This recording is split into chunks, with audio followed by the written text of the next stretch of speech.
할렐루야. 오늘은 10월 13일 열왕기상 16장, 골로새서 3장, 에스겔 46장, 시편 102편 말씀입니다.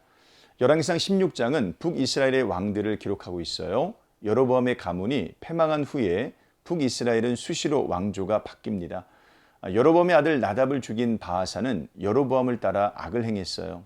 하나님은 여로보암의 집을 향한 저주를 바하사의 집에도 동일하게 내리십니다.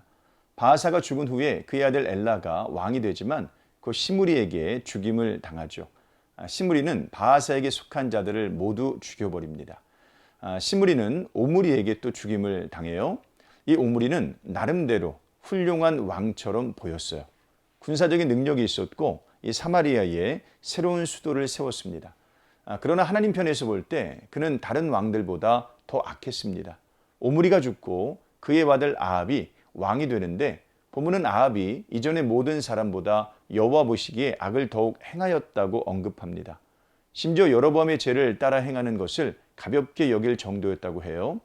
옛 바알의 딸 이세벨을 아내로 삼고 바알을 섬기며 그를 위한 신전과 제단을 만들었기 때문입니다. 하나님께서 떠나신 자리에는 반드시 다른 것이 와서 채우게 되어 있습니다. 북이스라엘 역사가 그것을 말해주고 있어요. 하나님께서 떠나신 자리에 배신과 살인과 혼란이 찾아왔고 급기야 우상이 그 자리를 꽉 메워주었습니다. 하나님입니까? 우상입니까? 인생의 기로에서 늘 받게 되는 질문이죠. 골로새 3장은 위의 것을 찾으라는 바울의 권면이에요. 바울은 위의 것을 생각하고 땅의 것을 생각하지 말라고 말하고 있어요. 우리의 생명이신 그리스도께서 하늘 우편에 앉아 계시기 때문입니다. 그러므로 우리는 하늘의 영광을 생각하며 땅에 있는 온갖 악한 것들을 죽여야 됩니다. 특히 탐심은 우상 숭배이기에 탐심을 죽이라고 말하고 있어요. 위의 것을 생각하면 땅의 것이 생각나지 않습니다. 반면에 땅의 것을 생각하면 위의 것이 생각나지 않아요. 둘 중 하나입니다. 우리는 새 사람을 입었으니 옛 사람에게 속한 것을 벗어 던져야 됩니다. 그리스도와 같이 피차 용서해야 됩니다. 항상 감사하고 찬송해야 됩니다. 위의 것을 생각하는 삶을 관계 속에서 구체적인 열매를 맺어야 됩니다. 아내는 남편에게 순종하고 남편은 아내를 사랑하며 자녀들은 부모에게 순종하고 부모들은 자녀를 노엽게 하지 말아야 되죠. 성도는 무슨 일을 하든지 마음을 다하여 죽게 하듯 하고 사람에게 하듯 하지 말아야 됩니다.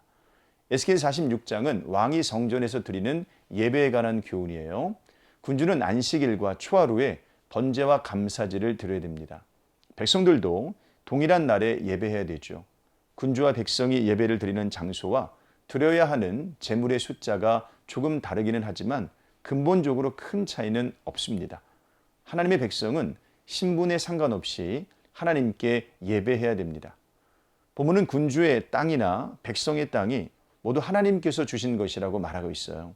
그러므로 군주는 백성의 땅을 빼앗을 수 없습니다. 군주가 자기 아들에게 땅을 주고 싶다 해도 자기 땅을 나눠서 줄 수 있을 뿐입니다.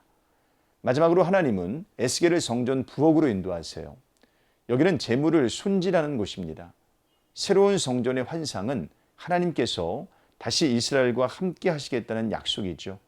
이스라엘이 오염시킨 성전 대신에 하나님께서 친히 세우신 성전을 이스라엘 중에 두고 그곳에 하나님께서 계시겠다는 것이죠. 여러분, 이 얼마나 감사한 일입니까?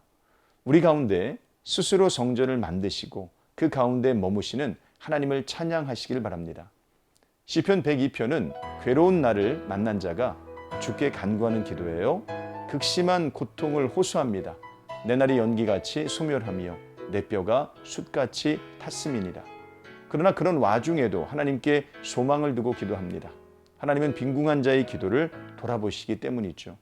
하나님 말이 우리의 안전을 보장하십니다. 그분 앞에 굳게 서시길 바랍니다. 오늘 하루도 이런 삶 사시기를 주님의 이름으로 축원합니다. 고맙습니다.